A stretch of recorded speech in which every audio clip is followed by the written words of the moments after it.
This is the second of the series Emotional Intelligence in the Age of Overwhelm. What emotional intelligence really is and isn't. Emotional intelligence is one of the most misunderstood skills of our time. People often imagine it as being endlessly patient, unfailingly kind, or simply good with people. But anyone who has ever worked in a high-pressure environment, especially an emergency room, knows that EQ is far more than politeness or calmness. Emotional intelligence is not a personality trait. It's not something you're born with nor a soft skill reserved for naturally gentle people. EQ is a trainable mental skill set, a set of abilities that help you understand what's happening inside you, navigate your reactions, and influence the emotional tone of the world around you. Before we can build it, we have to clear away the myths. Myth number 1. Emotional intelligence means being soft. Many people assume that emotionally intelligent people avoid conflict or stay quiet to keep the peace. But real EQ is the opposite of passivity. People with strong emotional intelligence set boundaries clearly.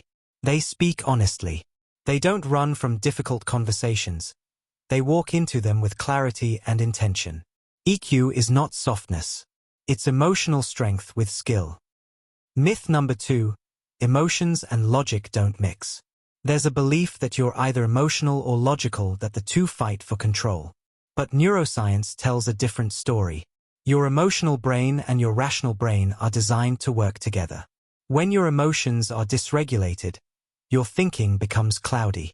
When your emotions are steady, your reasoning becomes sharper. Emotional intelligence doesn't replace logic. It enhances it. Myth number 3. EQ is a tool for controlling others. Some people think emotional intelligence is a way to manipulate or persuade. But true EQ is not about controlling anyone.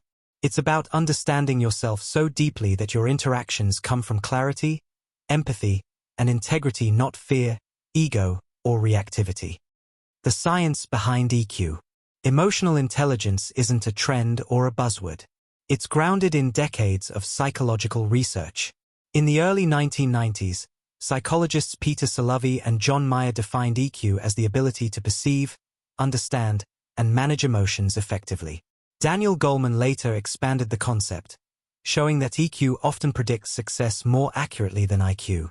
Modern behavioral science confirms something hopeful. Emotional intelligence can be learned at any age. There are 5 core domains of EQ. Think of emotional intelligence as a system with 5 essential components. Self-awareness, recognizing emotions as they arise. Self-regulation, managing emotions so they don't manage you. Motivation, directing emotional energy toward meaningful goals. Empathy, understanding the emotional world of others. Social skills, using all of the above to build healthy relationships. Let's begin with the foundation. Core 1. Self-awareness. Self-awareness is the cornerstone of emotional intelligence. Without it, emotions run the show. With it, you gain the ability to pause, choose, and respond intentionally. Self-awareness means understanding your internal world, your thoughts, your triggers, your patterns, and the deeper why behind your reactions. Most people move through life on emotional autopilot. They repeat the same patterns, react the same way, and don't realize what's driving their behavior. Self-awareness changes that. It's not self-judgment. It's self-observation, noticing what's happening inside you without shame or blame. The 3 parts of self-awareness. 1. Emotional awareness. Recognizing emotions as they appear and understanding what they signal. Instead of saying, "I'm irritated," you begin to understand. "I feel threatened. I feel unseen. I feel overwhelmed." 2. Self-understanding. Seeing your patterns clearly. Why certain comments trigger you. Why certain people drain you. Why some environments calm you while others overwhelm you. Why your reactions sometimes feel bigger than the moment. 3. Internal honesty. The courage to see your truth without collapsing into self-criticism. What you can see, you can change. What you cannot see will quietly run your life. Why self-awareness matters. Self-awareness is the foundation of emotional regulation. Empathy, communication, boundaries. resilience, healthy relationships, decision-making, confidence. Without it, people misinterpret emotions, miscommunicate needs, and misunderstand themselves. With it, you begin to understand why you react the way you do, what you actually need, how to choose a healthier response, where your energy is going, what truly matters to you. Self-awareness gives you back the steering wheel. Internal versus external self-awareness. Psychologists describe two forms. Internal self-awareness. Understanding your emotions, thoughts, beliefs, values, strengths, and blind spots. It answers, what's happening inside me right now? External self-awareness. Understanding how your behavior affects others. It answers, how am I impacting the people around me? Both are essential. One without the other creates imbalance. Emotional blind spots. Most people believe they're self-aware, but research shows only a small percentage actually are. Blind spots show up as repeating the same arguments, falling into the same patterns, reacting strongly without knowing why, misreading situations, misunderstanding others, feeling overwhelmed without explanation. Self-awareness brings these patterns into the light. The body's role in self-awareness. Emotions begin in the body before they reach the mind. Early signs include tight chest, clenched jaw, racing heart, shallow breathing, tension in the shoulders, stomach discomfort, restlessness. Most people ignore these signals until the emotion has already taken over. The internal narrative. Everyone has an inner narrator, a voice shaped by childhood, culture, past relationships, trauma, and fear. When unconscious, this voice becomes a puppeteer. When conscious, it becomes a tool. Self-awareness helps you recognize the stories you tell yourself, the assumptions you make, the beliefs that shape your reactions, the fears that influence your decisions. Once you see the narrative, you can rewrite it. Triggers, emotional patterns waiting to be understood. A trigger is not a weakness. It's an emotional memory. Triggers form when the brain links a present moment to a past experience. Common triggers include criticism, rejection, being ignored, feeling controlled, uncertainty, conflict, pressure. Self-awareness helps you understand what triggers you, why it triggers you, and how your body responds. This turns triggers from landmines into information.